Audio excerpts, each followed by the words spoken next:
Atsuko Toda, the African Development Bank's acting Vice President for Agriculture, Human and Social Development, says the AfDB has been promoting a series of agricultural value chain projects that are important to help food security and focus on a number of key commodities that are really important to help smallholder farmers commercialize and move towards agriculture as a business. She had more to say.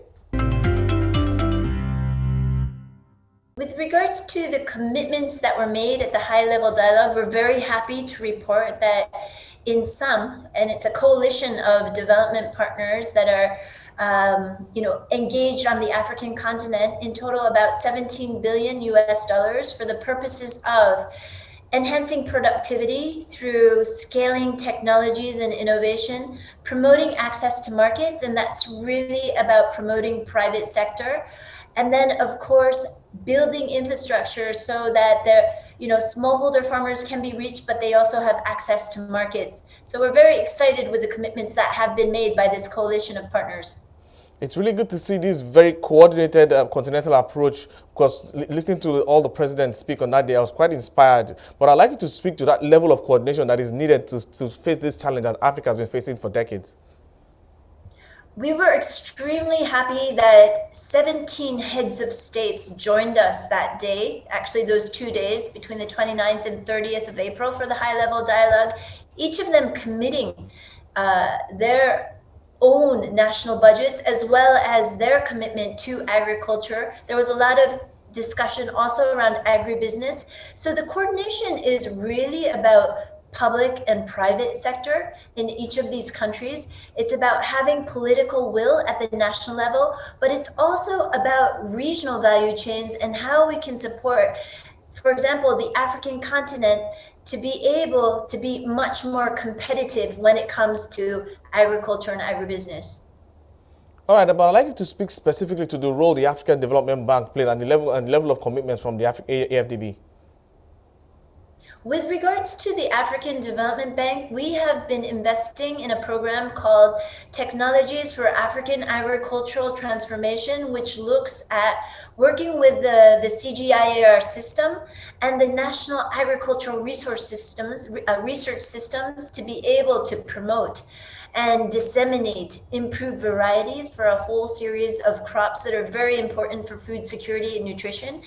It is also about the investments that we've made in special agro-industrial processing zones, which are demarcated areas, and putting in the backbone infrastructure for private sector to invest in rural areas so that we can create jobs and wealth.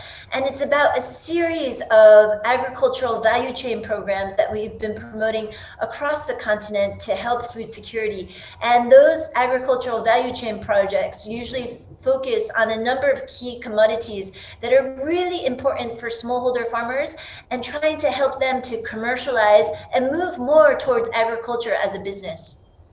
All right, in moving towards agriculture as a business, there's still quite a lot of work that needs to be done first on the research end. And I'd like you to speak to what we can expect from agricultural research and that need for the technical skills that are needed to solve future problems on the continent. Well, with regards to agricultural research, a lot of good findings have been coming out. And as you heard during the high-level dialogue, there was a lot of conversation around the wheat varieties, the cassava varieties, the rice varieties. Many a times, this research sits on the shelf. So the whole idea is actually, how do you bring that out? How do you disseminate? How do we get more farmers to use that? And more, we're realizing technologies is really about embedding that into an ecosystem. It's not just about the research, but it's about the extension. It's about the farmers understanding that they can sell these improved varieties. It's about companies buying. It's also about the quality and the quantity that the off-takers need. So it's really about building a whole infrastructure around making sure that farmers will access technologies because they have access to markets. Well, now let's talk about maximum impact and how we can achieve that in agriculture in Africa, talking about realigning the food systems and the value chains across board. With regards to realigning the food system, I think the COVID-19 crisis, for all the challenges that it poses to African countries, it also poses opportunities because we've had to relook at food supply chains, we see that the strengths in food supply chains are really the SMEs, the small medium enterprises that are about 65% of the food supplied in the food supply chains. It is about logistics and infrastructure. So where traders, where truckers, where people can move food, we see that there is a lot of resilience in those food supply chains. Thirdly, we also see the need for more resilient food supply chains, meaning that at the moment when we import, we're exposed to the risk of longer food supply chains. So we're looking at the African continent to see if more resilient, shorter supply chains, meaning more local processing, starting with local sourcing, can start on the African continent, and also with the African Continental Free Trade Agreement to see whether the growing cities can be fed with locally processed goods. But Atsuko, when we look at how we try to achieve resilience in the agricultural sector, I'd like you to speak to some of the homegrown solutions we can expect or see, especially around when you talk about climate smart agriculture.